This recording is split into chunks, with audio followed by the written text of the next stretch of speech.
وہ عرب نوجوان کہاں ہے جس نے تہوار والے روز سکندر بیگ کو شکست دی تھی؟ اسے فوراً بلاؤ اور ہمارے ہمراہ تیاری کا حکم دو۔ ینیچری کے سپہ سالار نے تعمیل کے انداز میں سر ہلایا اور پیچھے ہٹ گیا۔ اس کے بعد کئی گھنٹے تک دربار میں لشکروں کی روانگی سے متعلق بات چیت ہوتی رہی۔ اس دوران قاسم بن ہشام کو بھی بلوا لیا گیا تھا۔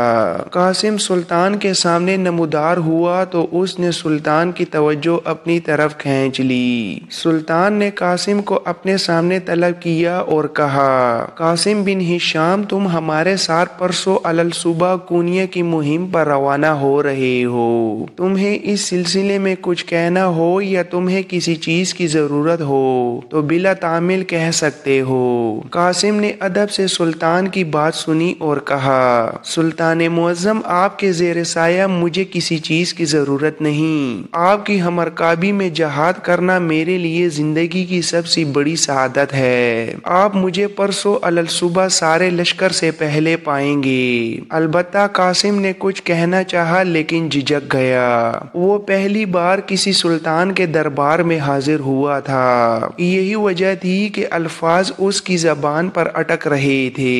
سلطان نے فوراً کہا، ہاں ہاں کہو، تم کیا کہنا چاہتے ہو؟ قاسم نے جھجکتے ہوئے زبان کھولی، سلطان معظم، میں صرف ایک عاجزانہ سا مشورہ پیش کرنا چاہتا ہوں۔ سلطان معظم ایک لشکر سالار شہاب الدین پاشا کی سرگردگی میں یورپ کی جانب روانہ کر رہے ہیں اور خود ایشیائی کوچک کی مہم پر روانہ ہونا چاہتے ہیں۔ مجھے اندیشہ ہے کہ ادرنا کو خالی کر دینے سے قیصر قسطنطنیہ کو یہاں اپنی ریشہ دوانیوں کا کھلا موقع مل جائے گا۔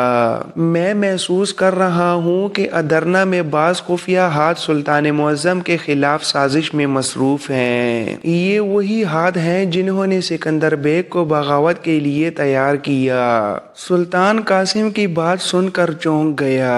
اس کی آنکھوں میں چیتے جیسی چمک نظر آئی اور وہ اپنی مسند پر سنبھل کر بیٹھ گیا۔ اس کی آنکھیں قاسم پر جمی ہوئی تھیں اور وہ کوئی اہم بات سوچ رہا تھا۔ تھوڑی دیر بعد سلطان نے کہا، قاسم بن ہشام، ہم تمہاری بصیرت کی داد دیتے ہیں۔ یہاں ہمارے پرانے اور دانشمند ساتھی بھی موجود ہیں، لیکن تم نے ان سب سے زیادہ اپنی آنکھیں کھلی رکھیں۔ ہم نے ابھی فیصلہ کیا ہے کہ ہم تمہیں اپنے ہمراہ کونیا لے کر نہیں جائیں گے۔ ہم تمہیں اپنے پیچھے ادرنا میں شاہی سراغ رساں مقرر کرتے ہیں۔ ہمیں خود بھی شک تھا کہ سکندر بیگ کے پیچھے قیصر قسطنطنیہ کا ہاتھ ہے، لیکن ہمارا دھیان اس طرف نہ گیا کہ ادرنا میں کسی سازش پر نظر رکھی جائے۔ ہم تم سے بہت خوش ہیں اور تمام ذمہ دار افراد حکومت کو حکم دیتے ہیں کہ وہ ضرورت پڑنے پر تمہارے ساتھ بھرپور تعاون کریں۔ قاسم کے لیے سلطان کا یہ فیصلہ بھی غیر متوقع تھا۔ پہلے روز قاسم کو 5000 سالار مقرر کرنے کا سلطانی فیصلہ بھی عجیب تھا۔ قاسم نے سوچا، بادشاہ ایسے ہوتے ہیں جو ہر آن غیر متوقع فیصلے کر سکتے ہیں۔ اب قاسم کے پاس سلطان سے کہنے کے لیے مزید کچھ نہ تھا۔ قاسم نے تعمیل میں سر جھکایا تو سلطان پھر بولا، تم ہم سے دربار کے بعد تخلیے میں ملو، ہم کچھ اور ضروری باتیں بھی تم سے کرنا چاہتے ہیں۔ قاسم نے دوبارہ تعمیل میں سر جھکایا اور ایک طرف ہٹ گیا۔ دربار برخاست ہوا تو دربان خاص قاسم کو قیصر سلطانی کے دروازے تک لے گئے۔ یہاں خادم خاص نے قاسم کو وصول کیا اور اپنے ہمراہ لے کر سلطانی رہائش گاہ کی طرف چل دی۔ یہ قیصر یلدرم تھا۔ لمبی لمبی راہداریاں شیشہ و سنگ سے آراستہ و بے راستہ تھیں۔ گلستان شاہی میں رنگ برنگے فوارے نصب تھے۔ قاسم دیوان خاص میں داخل ہوا تو سامنے شاہی لباس میں ملبوس ایک خوبصورت نو عمر لڑکا کھڑا تھا۔ یہ شہزادہ محمد تھا، سلطان معظم کا فرزند دوم۔ سلطان کے بڑے بیٹے کا نام شہزادہ علاؤالدین تھا۔ شہزادہ محمد نے مسکراتے ہوئے قاسم کا استقبال کیا تو خادم خاص ایک طرف ہٹ کر کھڑی ہو گئی۔ شہزادہ محمد بے تکلفی کے ساتھ قاسم سے بغل گیر ہوا اور پھر ہنستے ہوئے کہنے لگا، میں تہوار والے روز آپ کی شمشیر زنی سے بہت متاثر ہوا اور میں اسی روز سے آپ کی ملاقات کا خواہاں تھا۔ آج آپ کے آنے کا سنا تو میں آپ سے ملنے کے لیے چلا آیا۔ آپ سلطان معظم سے ملنے کے بعد میرے پاس ضرور تشریف لائیے گا۔ میں اپنے کمرہ خاص میں آپ کا انتظار کروں گا۔ قاسم کو شہزادہ محمد بہت پسند آیا۔ قاسم نے شہزادہ محمد کے ساتھ وعدہ کیا کہ وہ واپسی پر اس سے ضرور ملے گا اور پھر قاسم خادم خاص کی رہنمائی میں سلطان مراد خان ثانی کے سامنے حاضر ہوا۔ سلطان نے قاسم کو شفقت سے اپنے قریب نشست پر بٹھایا اور خادم خاص کو قاسم کی تواضع کرنے کا حکم دیا۔ یہ سلطان کا کمرہ ملاقات تھا۔ چاروں طرف اونچی نشستیں رکھی تھیں۔ کمرے کی دیواروں پر سلطنت عثمانیہ کے بہترین خطاطوں اور موروں کے فن پارے آویزاں تھے۔ درمیان میں کمرے کی چھت سے ایک قرمزی فانوس لٹک رہا تھا۔ کمرے کے فرش پر یونان کا سنگ احمر چمک رہا تھا اور کھڑکیوں کے ساتھ خواب کے رنگین پردے لٹک رہے تھے۔ سلطان نے قاسم سے پہلا سوال کیا، تمہیں کیسے اندازہ ہوا کہ ادرنا میں قیصر کے جاسوس سرگرم ہیں؟ سلطان معظم، مجھے کالونی کے راستے پر ایک اجنبی دوشیزہ نے روکا اور اپنا نام و پتہ چھپاتے ہوئے یہ بتایا کہ سکندر بیگ سلطان معظم کے خلاف بغاوت کا ارادہ رکھتا ہے۔ میں نے اس لڑکی سے اس کے ذریعے معلومات اور نام و پتہ پوچھنے کی بے حد کوشش کی، لیکن وہ لڑکی دیکھتے ہی دیکھتے اپنی بگی میں سوار ہو کر میری نظروں سے اوجھل ہو گئی۔ قاسم نے اپنی کوتاہی پر شرمندہ ہونے والے لہجے میں کہا، سکندر آپ کا عزیز فرزند تھا، چنانچہ میں نے اس دوشیزہ کی بات کو جھوٹ سمجھا اور نظر انداز کر دیا۔ سلطان کی آنکھیں حیرت سے پھٹی ہوئی تھیں۔ اس نے بڑی بے صبری کے ساتھ قاسم سے پوچھا، یہ کب کی بات ہے؟ سکندر کے روانہ ہونے سے پہلے کی یا بعد کی؟ یہ سکندر کے روانہ ہونے سے بعد کی بات ہے۔ اچھا۔ سلطان نے قاسم کی بات سن کر تفہیمی انداز میں سر ہلایا اور پھر کہا، اس کا مطلب ہے کہ واقعی سکندر بیگ پہلے سے غدار تھا اور یہ بھی یقینی ہے کہ یہاں ادرنا میں قیصر کے جاسوس موجود ہیں۔ اچھا، اس کے علاوہ تم اور کیا جانتے ہو؟ قاسم نے کس قدر جھجکتے ہوئے جواب دیا، اس کے علاوہ میری نظر ینیچری کے چند سالاروں پر بھی ہے جن کے بارے میں مجھے شک ہے کہ وہ باغیانہ خیالات کے مالک ہیں، اور چند دیگر اشخاص بھی میرے خیال میں مشکوک ہیں، لیکن ابھی تک میرے سامنے صحیح صورتحال واضح نہیں۔ اب جب کہ آپ نے میری ذمہ داری ہی یہی مقرر کر دی ہے تو میں انشاءاللہ سر دڑ کی بازی لگا کر بھی اس سازش کا کھوج نکال لوں گا۔ بہت خوب، ہمیں تم سے یہی توقع ہے۔ ہم چاہتے ہیں کہ کونیا سے واپس آئیں تو ہمیں قیصر کے جاسوسوں کے پکڑے جانے کی خوشخبری سناؤ۔ پہلے ہم کونیا سے سیدھا یورپ روانہ ہونے کا ارادہ رکھتے تھے، لیکن اب ہم نے فیصلہ کیا ہے کہ ہم ایک بار کونیا سے ادرنا واپس آئیں گے اور غداروں کو عبرتناک سزا دیں گے۔ ہم تمہارے تعاون کے لیے اپنے خفیہ محکمے کے سربراہ بہرام کو بھی مقرر کر دیں گے اور کوتوال شہر کو بھی ہدایات جاری کر دیں گے۔ قاسم نے کچھ سوچتے ہوئے سلطان سے کہا، سلطان معظم، آپ نے سر دربار مجھے شاہی سراغ رساں مقرر فرمایا ہے، اس سے یقیناً ادرنا میں مصروف جاسوسوں کو میرے بارے میں خبر ہو جائے گی اور وہ محتاط ہو جائیں گے۔ میں چاہتا ہوں کہ آپ بہرام خان اور کوتوال شہر کو میرے بارے میں ہدایات جاری نہ کریں۔ میں چاہتا ہوں کہ اپنے دشمنوں کو بے خبری کے عالم میں پکڑوں۔ سلطان مراد خان ثانی درویش فطرت انسان تھا اور ایک بہادر سپاہی تھا، اسے اس طرح گھناؤنی سازشیں نہ آتی تھیں، لیکن سلطنت کے علماء اور دانشور سلطانی بصیرت و تدبیر کے قائل تھے۔ سلطان نے غالباً اپنی دوراندیشی کا ثبوت دیتے ہوئے بہرام کوتوال شہر کو بتانا چاہا، لیکن قاسم نے اسے منع کر دیا۔ اس نے قاسم کے مشورے کو فوراً لیا۔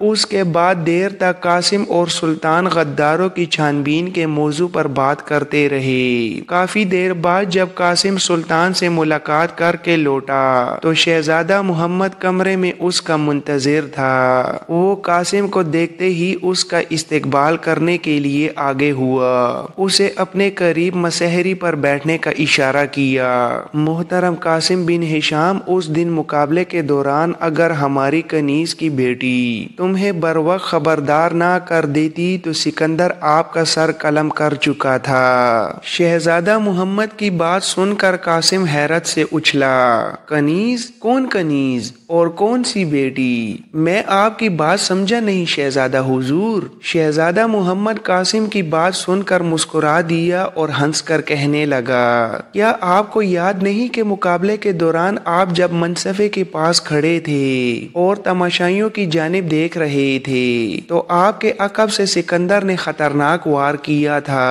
اس وقت آپ کو خبردار کرنے والی آواز سکندر بیگ کی البانوی کنیز کی بیٹی مارسی کی تھی۔ قاسم حیرت کے سمندر میں غوطے کھا رہا تھا۔ اس نے کس قدر معصومیت سے کہا، آواز تو نہیں تھی، البتہ ایک چیخ سی میں نے سنی تھی، لیکن مجھے یہ اندازہ نہ ہو سکا کہ وہ چیخ کس طرف سے آئی تھی۔